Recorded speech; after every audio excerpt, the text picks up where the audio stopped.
If you need any Xbox or PlayStation codes or any cheap PC games, check the referral link in the description down below. It'll take you to G2A and you can use the code CHES at checkout for an extra discount. Also, to play FIFA and other games for real money, check the link in the description to gamersaloon.com, sign up for free over there and go and win yourself some cash. Hey guys, how's it going? Ches back again and welcome to episode number 37 of the Chelsea career mode here on FIFA 16.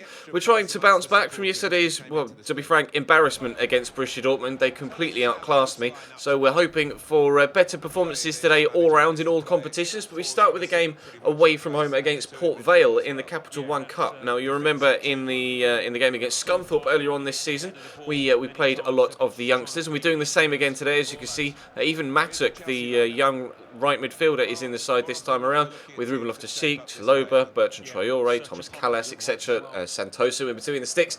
But we played obviously Scunthorpe earlier on in the season. They were of similar level to Port Vale. Perhaps Port Vale are slightly better, but we were able to come away with a comfortable victory against Scunthorpe. It was not the most difficult of games, to be completely honest. And this one seems to be going the exact same way. As you can see, we're 12 minutes in. We're already having our second chance of the game. Lovely cross by Quadrado. Good header by Willian, well blocked though by Duffy, the defender. Eventually he decides to clear it after letting it bounce in front of him for a couple of moments, but we're on the attack again. 2 minutes later, Juan Quadrado with a lovely turn, and he's actually going to dance inside the box even more. Dribbling feet on Quadrado, just ridiculous. His feet are so fast, he's so agile as well, but unfortunately not able to make the breakthrough just yet. As you can see though, continuing to come forward, here's Matuk on the right hand side. Couldn't make up my mind which way to go there, to be completely honest. In the end, laid it across to Chalobah, who gave it to Quadrado. Finesse shot, well saved though by Neil, and the defender comes across. His first touch lets him down, went out for a corner, but unfortunately for me didn't come to anything, so we still remain at 0-0 for now, and Port Vale actually having a chance of their own here. Ando gets around the defender quite nicely, and that needed saving from Santoso. Very accurate shot across goal and towards the far bottom corner, but it was a comfortable save in the end, and we stay at 0-0 for now. Quadrado again though, utilising those quick feet of his to get it across here via another teammate to Willian, and we get it into the top corner. Very good finish from the Brazilian, and that will give us a 1-0 lead. Thank you very much. Heading into the second half though, less than 15 minutes to go now when Port Vale have a chance. Ando is just kind of running around in circles, couldn't make up his mind which way to go. He then gives it to Let Smith, who gives it to Grant, who again draws a good save out of Santoso. Done very well in the games that he's played so far, Santoso. Been quite impressive, although obviously did concede a dodgy near post goal in the game against Scunthorpe, but not to worry. But they're on the attack again here, and well, there's another near post goal for Port Vale this time around. Really nice finish though, in fairness, from the man at the this far side, or near side. So you see the technique on it, it's absolutely perfect. Technique above a League One player, to be completely honest. Leans back into it, just whips it into that top corner. Santoso, to be fair, probably couldn't have seen that coming from behind his defender in between he and the ball. So I can't really complain at him too much. Unfortunately though, Port Vale then went and scored a second with 5 minutes left of extra time. Pretty sure though that the man was offside, to be completely honest, but never mind. Port Vale scored to go 2-1 up. Port Vale win by 2-1. Chelsea obviously got knocked out by Bradford in the Capital... No, it was the FA Cup, wasn't it, last year? We got beaten by Bradford in. And this year, it's the Capital One Cup and another League One side, Port Vale this time around, that knocked Chelsea out of the competition. But never mind, we'll come back to the Barclays Premier League, obviously with a full-strength side now, rather than the kids. And we'll see if we can get a victory against Everton. They're having a very good season so far. Sat joint top of the table with Manchester City. After 6 games, they've won 5 and lost 1, both of them. So it's going to be a difficult game. And obviously, as we saw in yesterday's episode... In fact, no, it was probably Wednesday's episode.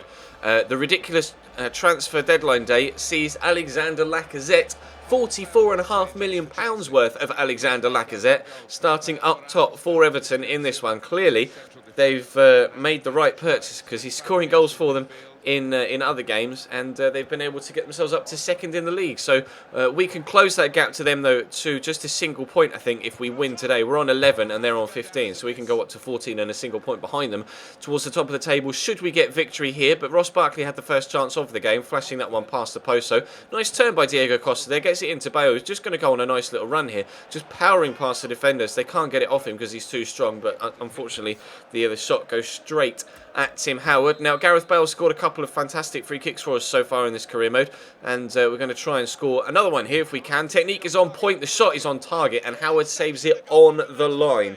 Both hands strongly down to his right hand side. The ball was halfway across the line by the time he got down to it, but unfortunately for me, it was not the whole ball across the line, so it didn't count as a goal, and Everton went up the other end, had a free kick of their own, and went 1-0 up. Brilliant. Please tell me why Thibaut Courtois continues to rush out for crosses like that. He did it last year on FIFA 15. He's doing it again this year on FIFA 16. That's the second or third time now in this particular career mode that he's come out for a free kick like that. Stands no chance of getting to it, but he just comes and punches at thin air. It's really frustrating, but never mind. We'll just have to go and get ourselves an equaliser, won't we? James McCarthy comes short for this corner, cuts inside, and has a rather awkward shot there. Good save, actually, by Courtois this time around. I did not expect James McCarthy to have that shot from there, but anyway, they're having the corner taken again by Laporte, the centre-back, because obviously Leighton Baines is at Borussia Dortmund, as we saw earlier on, but some quick one-touch football that is pretty much undefendable, leads to them getting a second goal 5 minutes into the second half.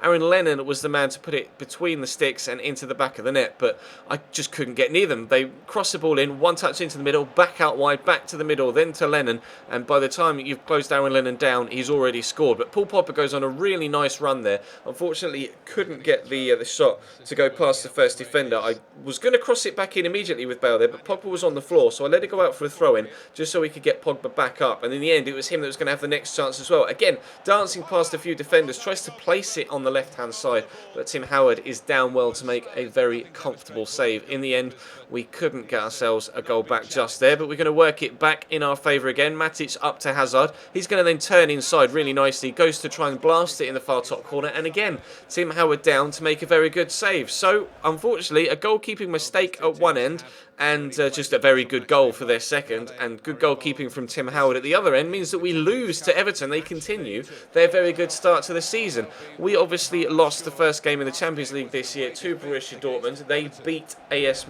they beat us, and Monaco and Anderlecht drew with one another, and we're playing the Belgian side here away from home now in this second game. They've got Ezekiel up top. Obviously, he has like 93 plus pace. Stefan Defour in holding midfield, obviously formerly of Porto. He's a very good midfielder, and obviously the kind of go-to central midfielder for any career mode, really. Yuri Tielemans is in their midfield as well.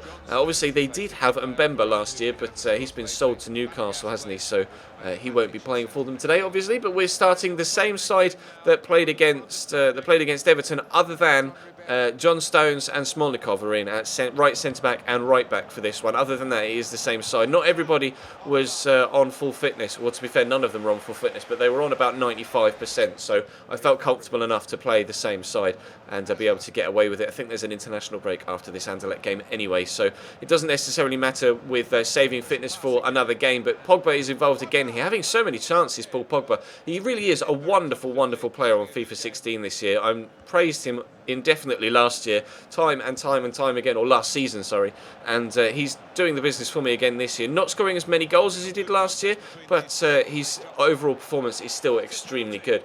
But that was a very soft penalty there. You can see the defender goes across and gives Gareth Bale a shove there. That shove was obviously stronger than the one that he went down for in the box. He just falls over.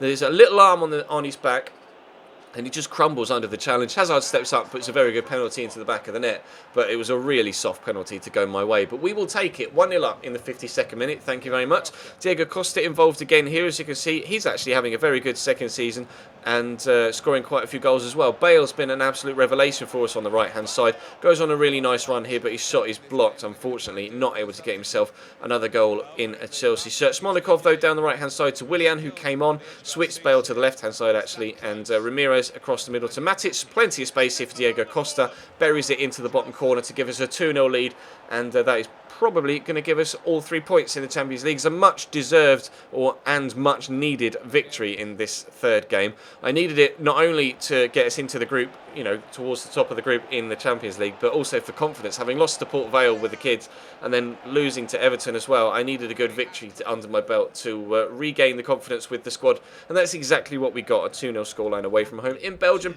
brings us back into the mix of things in the Champions League, and as you can see, it's going to be not quite so busy in October. We got a game against Middlesbrough at the weekend, and then it's a full 2-week break to Nottingham Forest, and then Monaco in the Champions League for the game after that. But obviously, in the next episode will be on Monday, so it'll only be 2 games. So it'll be Middlesbrough and Forest, and a squad report. So we'll be hoping for maximum points from the next episode. We are currently 6th in the table, though, only 3 points away from Arsenal in the Champions League spots. But we definitely need to pick things up.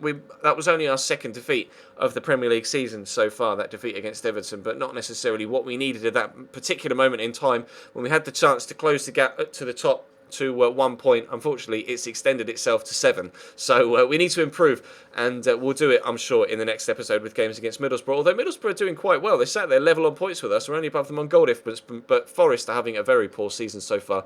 They are in the bottom 2. So hopefully we'll get 3 points. But that's all for now. Thank you very much for watching, guys. Drop the video a like if you enjoyed, of course, and subscribe if you haven't already. There'll be a Wolfsburg career mode episode later on tonight. Feel free to check all the links on the screen in the description to my Facebook, Instagram, and to my Twitter as well, which is the most important one that you check out, and obviously to the No ID clothing store as well. But for now, thank you very much for watching, and I'll see you next time.